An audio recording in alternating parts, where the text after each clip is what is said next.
മറിയാമിൻ്റെ ജനനവും ബാല്യവും. പരിശുദ്ധ ദേവമാതാവേ, ഞങ്ങൾക്ക് വേണ്ടി അപേക്ഷിക്കണമേ. ഹന്ന ഗർഭിണിയായി.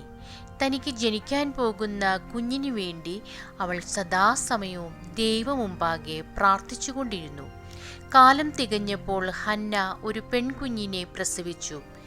ദേവദൂതൻ നിർദ്ദേശിച്ച പ്രകാരം കുഞ്ഞിന് മറിയാം എന്ന് പേരിട്ടു. കുട്ടിക്ക് വിശുദ്ധിയോടെ പാർക്കുവാൻ തക്കവണ്ണം ഭവനത്തിൽ ശുദ്ധിയുള്ള ഒരു സ്ഥലം മാതാപിതാക്കൾ ഒരുക്കി. പുരുഷ സ്പർശമേൽക്കാത്തവരും സ്വജാതിയിൽപ്പെട്ടവരുമായ കന്യകമാരെ മാത്രമേ അവളെ ശുശ്രൂഷിപ്പാൻ അനുവദിച്ചുള്ളൂ. ദേവാലയ പ്രതിഷ്ഠ.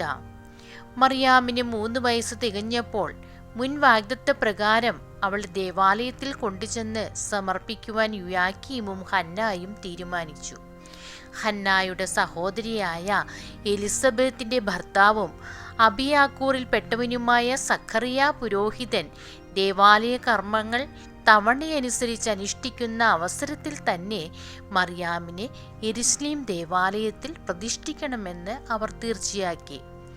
സ്വജാതിയിൽപ്പെട്ട അവിവാഹിതരായ കന്യകമാർ കുട്ടിയുടെ മുൻപിൽ തിരികൾ കത്തിച്ചു പിടിച്ച് ദേവാലയത്തിലേക്ക് കൂട്ടിക്കൊണ്ടുപോയി. കുട്ടി പുറകോട്ട് നോക്കി വീടിനെക്കുറിച്ചും ബന്ധുക്കളെക്കുറിച്ചും ചിന്തിക്കാതിരിക്കാനും അവളുടെ മനസ്സും ചിന്തയും കർത്താവിൻ്റെ ദേവാലയത്തിന് പുറത്തേക്ക് പോകാതിരിക്കാനുമാണ് ഇപ്രകാരം ചെയ്തത്.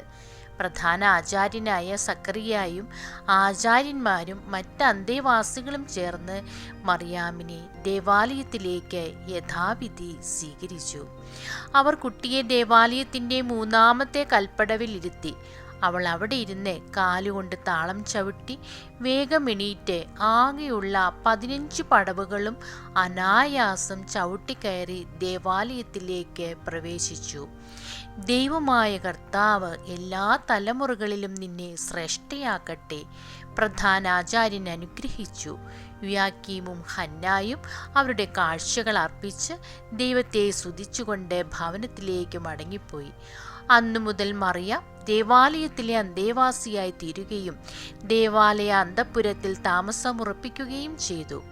ശ്രേഷ്ഠമായ ഈ ദേവാലയ ജീവിതം മറിയാമിനെ വിശുദ്ധിയിലും വിനയത്തിലും ഭക്തിയിലും സുഹൃതത്തിലും വളരുന്നതിന് ഏറെ സഹായിച്ചു. ദേവാലയ ശുശ്രൂഷകളിൽ ക്രമമായി പങ്കെടുക്കുന്നതിലും വിശ്രമവേളകളിൽ വേദവായന, കീർത്തനം, തയ്യൽ തുടങ്ങിയ വിഷയങ്ങളിൽ വേണ്ടത്ര അഭ്യസനം നേടുന്നതിനും ഈ കാലമെല്ലാം അവൾ പ്രത്യേകം താല്പര്യം കാണിച്ചു. ദേവാലയത്തിലെ വിശുദ്ധ സ്ത്രീകൾ അവളെ തുന്നൽ, നെയ്ത്ത്, പ്രാർത്ഥനകൾ, ന്യായപ്രമാണങ്ങൾ, അനുഷ്ഠാനങ്ങൾ ആദിയായവയെല്ലാം അഭ്യസിപ്പിച്ചു.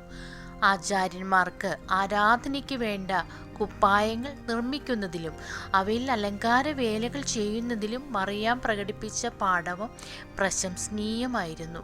മറിയാമിൻ്റെ ദേവാലയ ജീവിത കാലഘട്ടത്തിൽ യുയാക്കീമും ഹന്നായും ഇഹലോകവാസം വെടിഞ്ഞു.